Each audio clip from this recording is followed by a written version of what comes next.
Assalamualaikum warahmatullahi wabarakatuh. Alhamdulillahirrabbilalamin. Allahumma sholli ala sayyidina Muhammad wa ala ali sayyidina Muhammad amanatu. Yang terhormat kepada Bapak Dr. Abdul Wadud Nafis, LC MEI, dan juga kepada teman-teman S3 Angkatan 20 yang berbahagia. Pertama-tama marilah kita panjatkan puja dan puji syukur kehadirat Allah Subhanahu wa Ta'ala yang telah memberikan taufik serta hidayahnya kepada kita semua sehingga kita dalam keadaan sehat walafiat. Salawat serta salam tetap kepada junjungan kita yaitu Nabi Muhammad SAW yang telah membimbing kita dari zaman jahiliyah menuju Islamiyah yaitu ad-dinul Islam. Di sini saya akan sedikit menjelaskan dan juga memberikan tanggapan yang mana sudah menjadi tugas yang diberikan oleh Bapak Wadud agar kita bisa lebih menyimak dan lebih memahaminya. Pada kali ini kita membahas materi yang berjudul pengangguran dalam perspektif ekonomi Islam. Sebelumnya kita harus pahami terlebih dahulu apa sih pengertian pengangguran.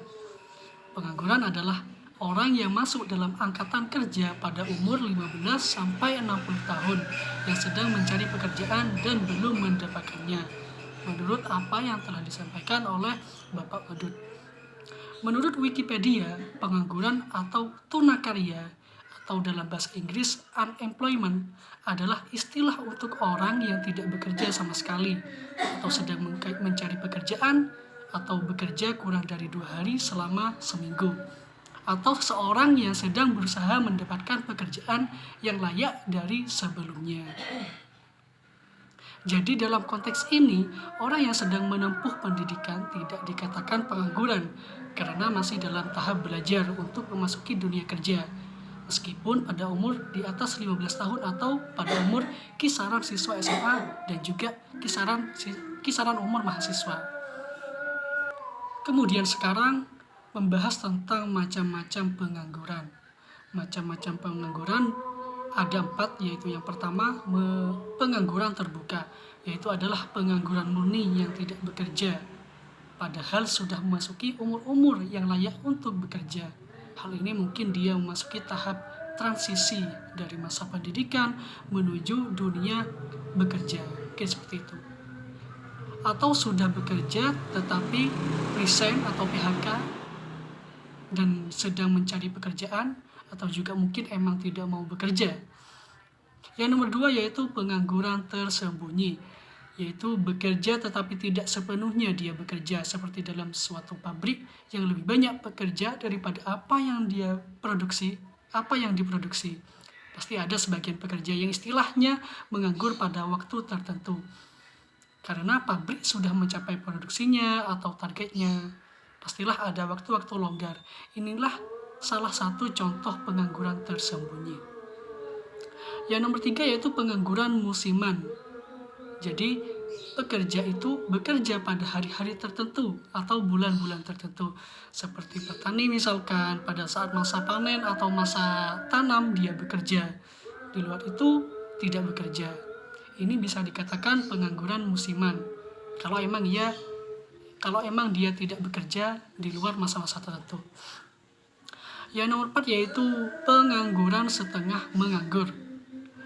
Pada saat biasanya dia bekerja full time dari pagi sampai sore, malah dia bekerja setengah hari misalkan.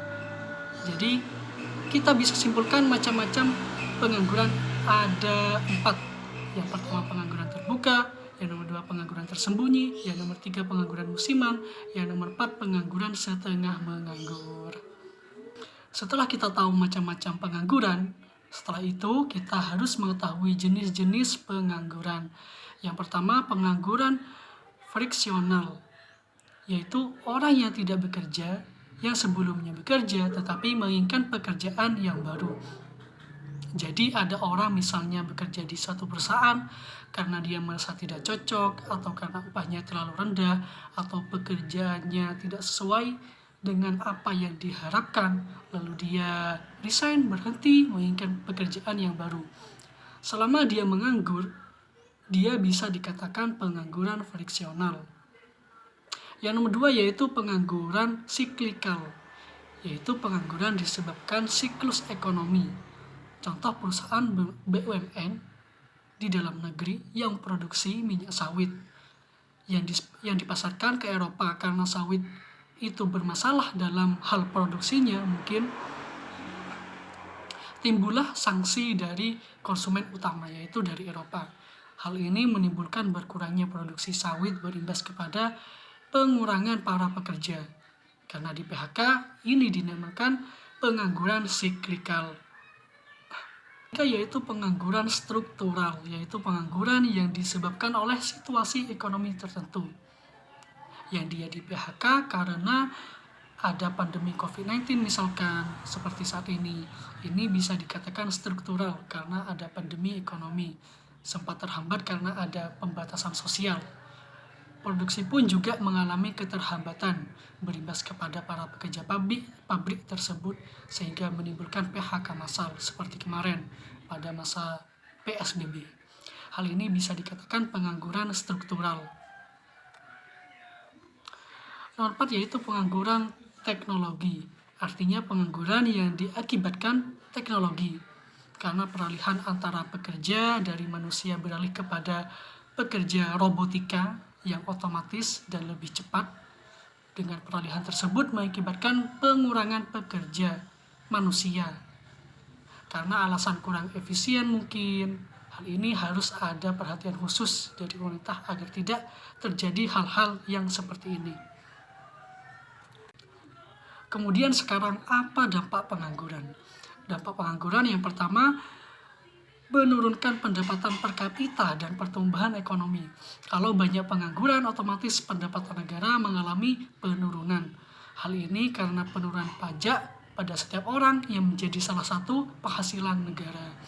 Yang nomor 2 yaitu meningkatnya biaya sosial. Karena banyak pengangguran, biaya sosial akan naik. Negara akan mengeluarkan stimulus subsidi kepada masyarakat yang mengalami PHK, seperti pada saat ini.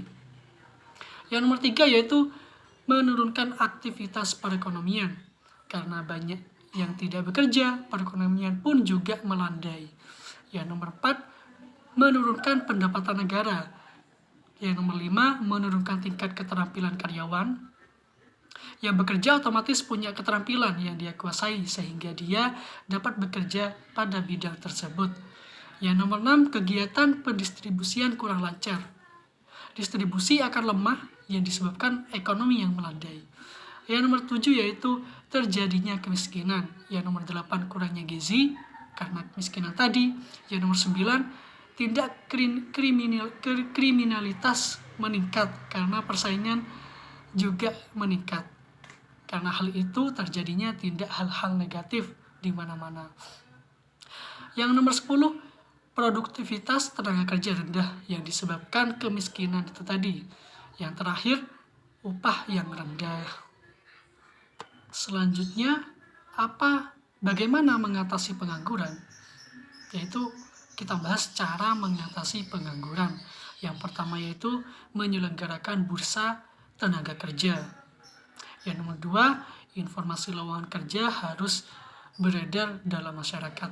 Yang nomor 3, memberikan pelatihan pekerjaan.